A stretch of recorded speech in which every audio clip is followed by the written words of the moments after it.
Welcome and good morning. Today is Wednesday, March 19th. I hereby call the Insurance Subcommittee to order. Members, don't forget to sign in.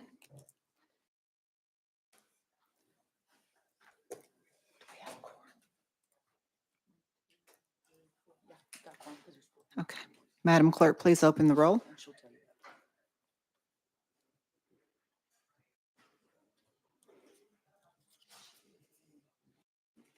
Madam Clerk, please announce the roll.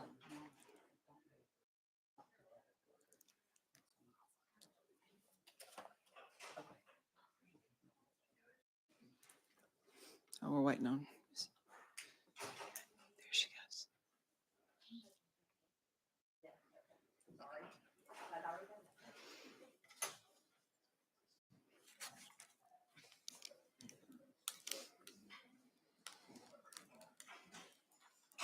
Madam Clerk, please announce the roll.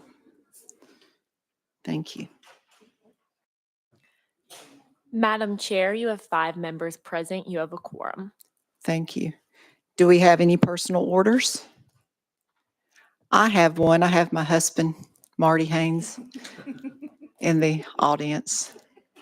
Everybody say hi to Marty. Today we have 8 bills on the calendar. Item number 1 is House Bill 476 by Vaughn. It's Road to the Hill. Item number 2, House Bill 651 has been taken off notice. Item number 3 is House Bill 1244 by Chairman Martin. Do I have a motion and a second? I have a proper motion and second. I see you have a amendment. Yes, Chair Lady, we do. It is 5191. Do I have a motion and second on the amendment? Okay, Chairman, the amendment makes the bill, so we're going to vote on the amendment. All those in favor signify by saying aye. Aye. Opposed? The ayes have it. The amendment is on the bill. Chairman, please explain your bill. Thank you, Madam Chair and Committee. This here holds pharmacy benefit managers accountable to prompt pay standards similar to health insurers. It also removes limits on individual and aggregate penalties for violations of law made by pharmacy benefit managers. And another portion that allows TDCI to set penalties to the actions of the PBMs while allowing flexibility to increase penalties for repeat offenders. And with that, I stand ready for question. Do we have any questions on the bill? Question on the bill. The question has been called without objection. All those, we are ready to vote. Please open the vote, clerk.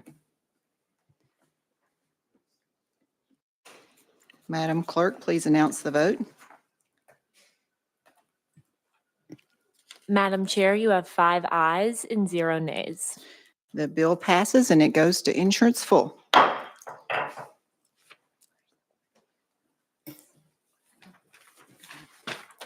You have item number 4, House Bill 406 by Chairman Martin. Do I have a motion and a second? Motion. We have a proper motion and second. I see you have an amendment. Can you verify the drafting code? Yes, Chairman or Madam Chair, 44030. Do we have a motion and second on the amendment? Chairman, the amendment makes the bill, so we will go ahead and vote on the amendment. All those in favor signify by saying aye. Aye. Opposed? The ayes have it. The amendment is on the bill. Chairman, you are recognized on your bill as amended. Thank you, Madam Chair.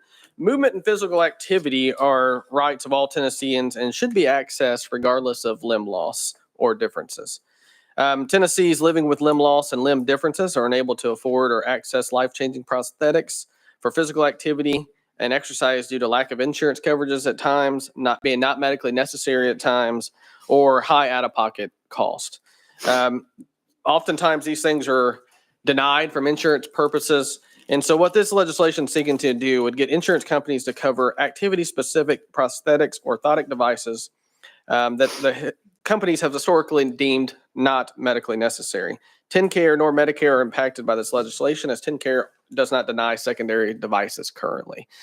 So real life example of what's happening on some of these, a child or an individual might lose a limb And so you'll have a device that the insurance covers on one, but it might not be specific to activity. So you think about in our children, if there's a kid that gets a walking device, it might not be activity prone to running. So if they get that one device over a period of time, it wears down and can then impact the joints and everything else. So if you think about my world, biomechanically, that affects up the chain as well if a kid is running on a walking portion. So what this would do would allow a child or an individual to have options outside of just that one portion of device. So with that, I stand ready for question. Okay, thank you for that explanation. Do we have any questions from the members? Seeing none, I think we are ready to vote. Madam Clerk, please open the vote.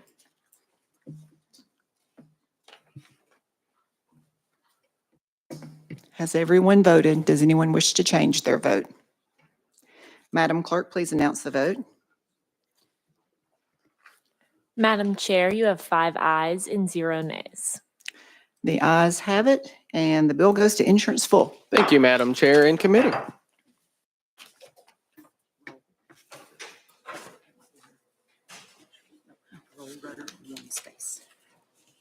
Item number 870 is rolled one space by Chairman Rudder. We're going to go to item number 6, House Bill 858 by Chairman Alexander. Do I have a motion and second? Motion. We have a proper motion and second. Thank you, Chairman. Thank I you. see you have committee. an amendment. I do. That would be 4935. We have a motion and second on the amendment. Okay, we have a motion and second, and your amendment makes the bill. So let's go ahead and vote and put that on the bill. All those in favor signify by saying aye. Aye. Opposed? The ayes have it. The amendment is on the bill. You're recognized on your bill as amended. Basically, what this bill does, it gives our oncologists and our doctors who are treating metastatic cancer the ability to get to the right drug first without going through step therapy. It removes the step therapy requirements for this bill. This is so needed. In the last year, I've dealt with 3 loved ones with cancer. 3. Already lost 2, had kidney cancer, both of which went through unbelievable things trying to get medicines approved that their doctors requested for them to be on to try to save their lives. I have a niece, 37 years old, with a glioblastoma brain tumor. 2 weeks ago, she did not have approval for the latest treatment that she needed to have. 10 days, this child waited 10 days to try to get insurance to approve the medicine the doctor required. These are people that don't have 10 days. We can't keep doing this. This is something that we desperately, desperately need to change in our system. With that, I'll take any questions.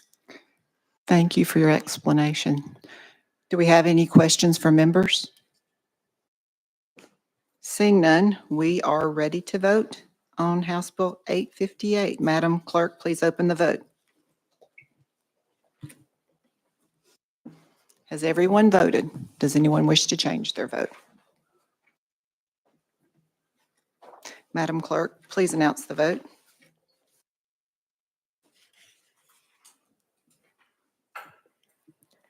Madam Chair, you have 5 ayes and 0 nays. The ayes have it. Bill goes to insurance full.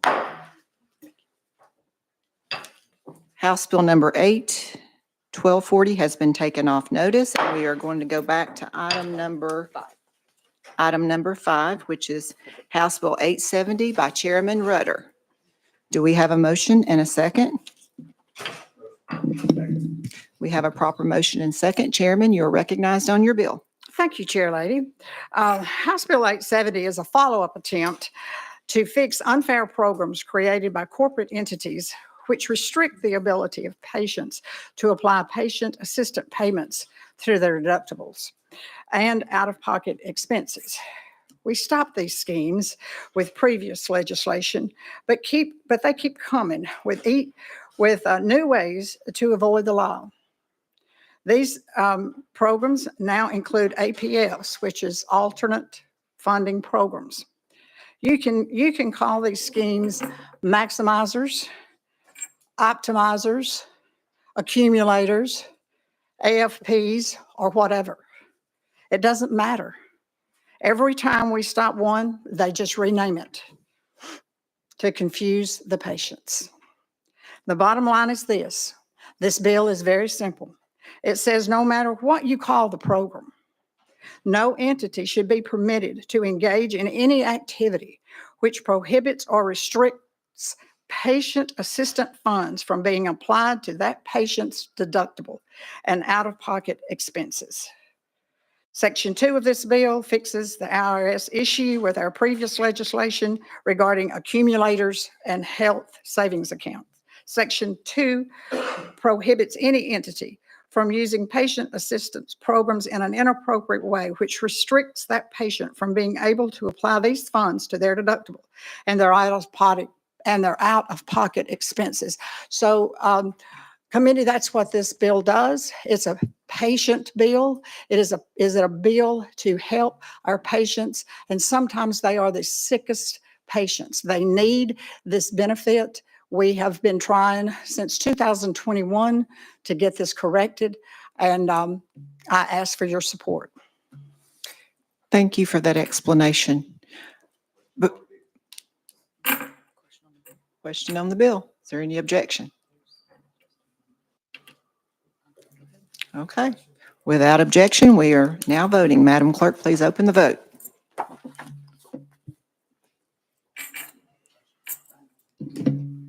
Madam Clerk, please announce the vote. Madam Chair, you have 6 ayes and 0 nays. The bill passes and goes to insurance full. Thank you, Madam Chair and committee. Okay. We're going to go back to item number 7, House Bill 1291 by Representative Powell. It has been taken off notice. We are at the end of our calendar. Do we have any announcements or anything? If not, do I have a motion to adjourn? Got to close it. We're not closed. No, just adjourn. We are adjourned. Sorry.